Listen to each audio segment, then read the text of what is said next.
Hello everybody, welcome back to a brand new episode of Mega Projects. If you're thinking, boy Simon, that t-shirt with a Saturn V on it is looking amazing, where did you get that?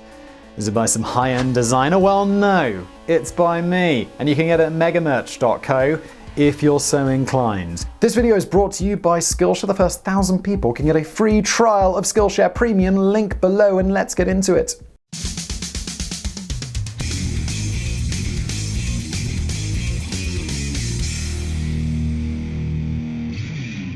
Big, bad, and Russian. This one packs an almighty punch. That is, if it's all true. Not long ago we did a video here on Mega Projects about the GBU-43/B Massive Ordnance Air Blast, also known simply as the mother of all bombs, an earth-shattering US device with a blast yield of 11 tons of TNT that has only been used once, against ISIS in April 2017. Also, on that video everyone was like, Simon, it's pronounced MOAB.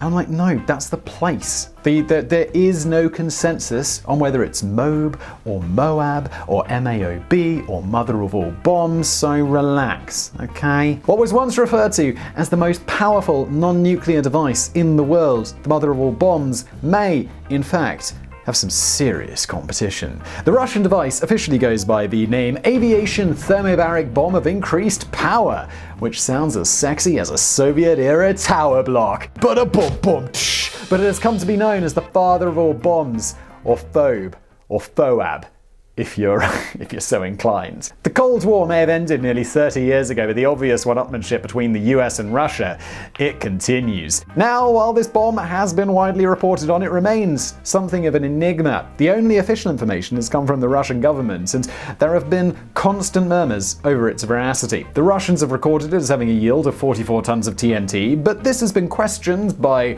no surprises here, US defense analysts. There have also been doubts raised over the authenticity of the video showing the first test of the FOAB, which aired on Russia's Channel 1 TV channel, a station that most certainly toes the official Kremlin line. So, have the Russians created the largest non-nuclear bomb the world has ever seen, or are their claims as questionable as their athletic performances at the Sochi Olympics? I'll also just add as a personal note here, when I asked for this topic to be done, Ollie said, Simon, there's not really a lot of information about this. And I was like, get back to work! Here we have it.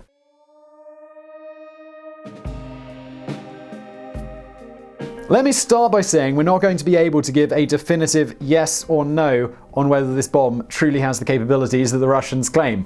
I mean, would you be willing to knock on the Kremlin's door and ask to see a verified demonstration? Some people are like, Simon, weak research. You're not a very good YouTuber. But what we will do is bring you as much information as possible, and then it's up to you to decide. When the Soviet Union collapsed in 1991, a single Russian state emerged from the wreckage. Huge swaths of area had been lost, and for Russia, a complicated future lay ahead. Russians are a proud people, the lands of the lumbering yet mighty bear who fought off the Nazi horde, and it must have stung to witness the gleeful reaction in the United States after they had won the Cold War. In truth, absolutely nothing had been won except prestige. What followed was a difficult time for Russia. Industrial production fell to about half of that in 1991, and at least 1/3 of the population lived below the poverty line.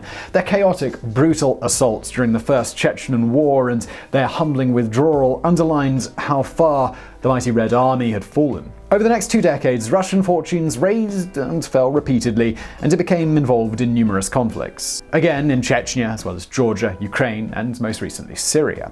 While the country has not been able to match the US in terms of military spending, it has certainly remained eager to at least give the impression of a lot of military might. The Cold War, it might be long gone, but the distrust and competition between the two countries, certainly not.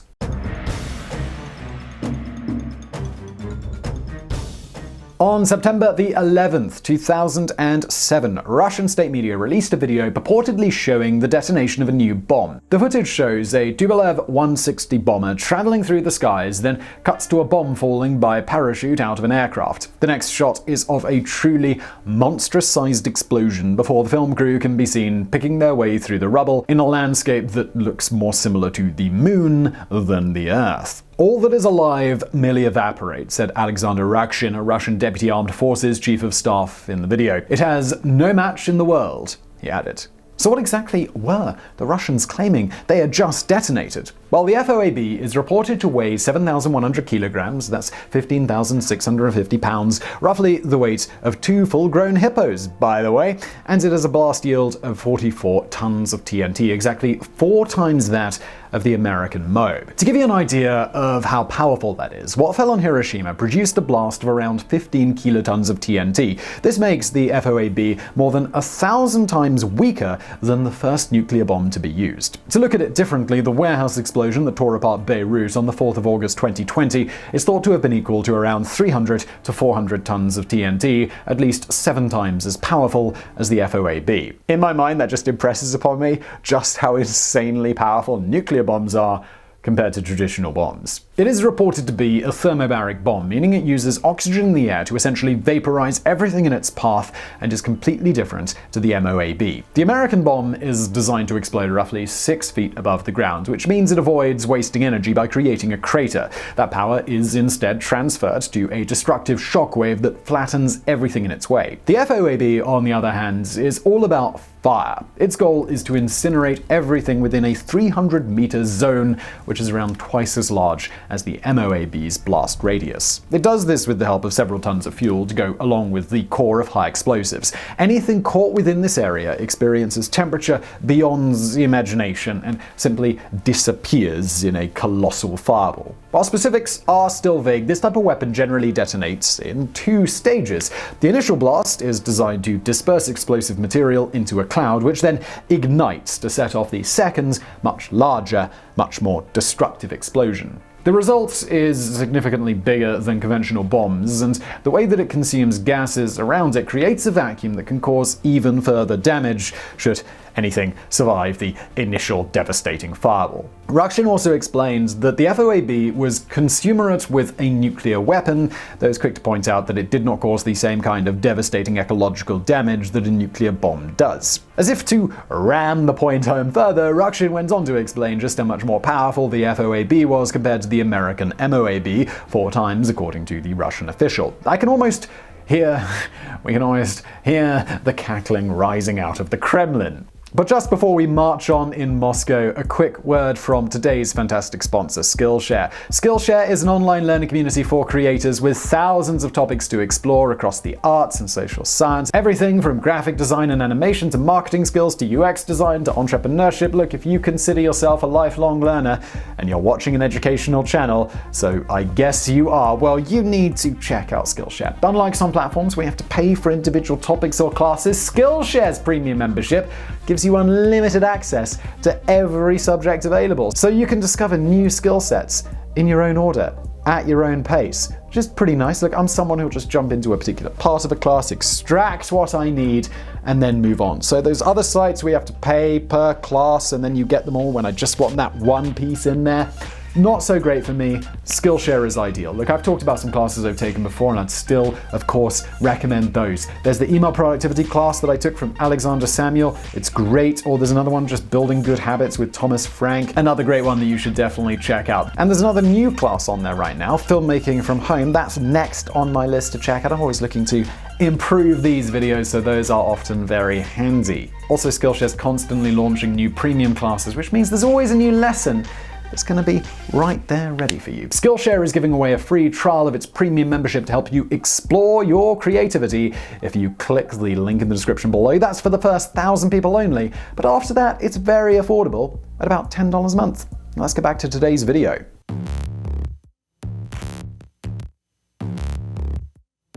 As you might imagine, the news that the largest non-nuclear bomb in history had emerged from Russia was received with a mixture of fear, interest, and skepticism. Most early analysts were quick to state that Russia had a proven record of producing monstrous weaponry and military hardware, some of which we've already covered here on Mega Projects, and therefore it seemed perfectly feasible that they had created such a weapon. In fact, the Russians had pioneered much of the early work on thermobaric weapons, so it did really make sense. However, not everybody was so convinced. The video certainly showed a massive explosion that most analysts agreed looked like it would be created from a huge thermobaric bomb. But there were a few oddities in the video that have led some to question its authenticity. Firstly, the aircraft and the bomb are never shown in the same shot, and according to an article which appeared in Wired magazine, the bomb that is shown in the video would not fit through the bomb bay doors of the Tupolev 160, as it used a horizontally deploying drogue parachute which would be fouled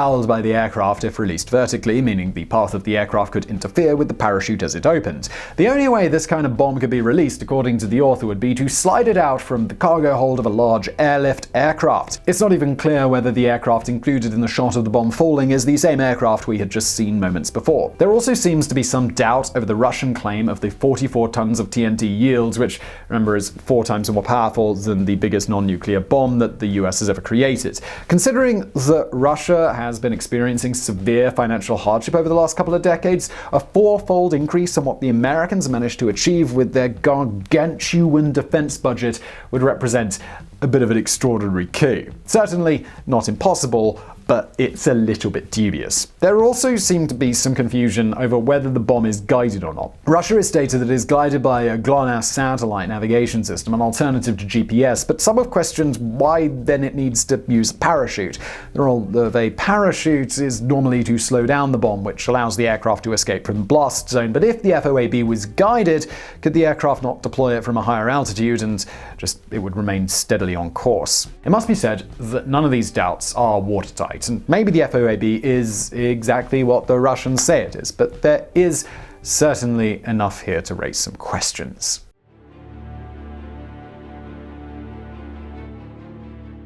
Officially, the FOAB has never been used in a real combat situation. Unofficially, though, we're not so sure. Firstly, let's bear in mind that the MOAB was used for the first and only time in the mountains of Afghanistan in April 2017. Maybe it's just a coincidence, who knows, but just 5 months later, rumors began emerging that the Russians had used the FOAB in Syria.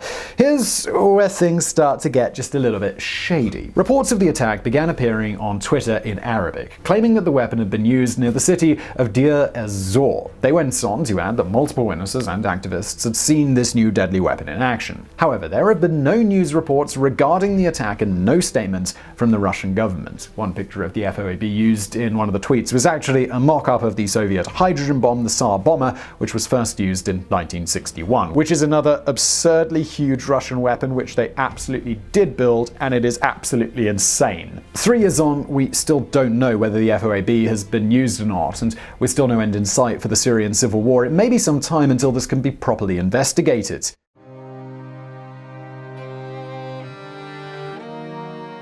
Whether all the details of the FOAB are accurate or not is still up for debate, but regardless, Russia is certainly in possession of some dramatically destructive weapons, and that's something we knew even before 2007. There's just something slightly fishy about how the announcement and the video were done, but the gigantic fireball was certainly not CGI. Maybe it is 44 tons of TNT, or maybe it's less than that, but it was still powerful enough to cause absolute carnage on the ground. Nearly 30 years after the fall of the Soviet Union and the end of the Cold War, the US and Russia remain uncomfortable adversaries. Both nations are unable to drag themselves away from decades of suspicion and competition, and what can you do to gain a foothold in that competition? Well, that would be build a bigger bomb than your opponent, of course.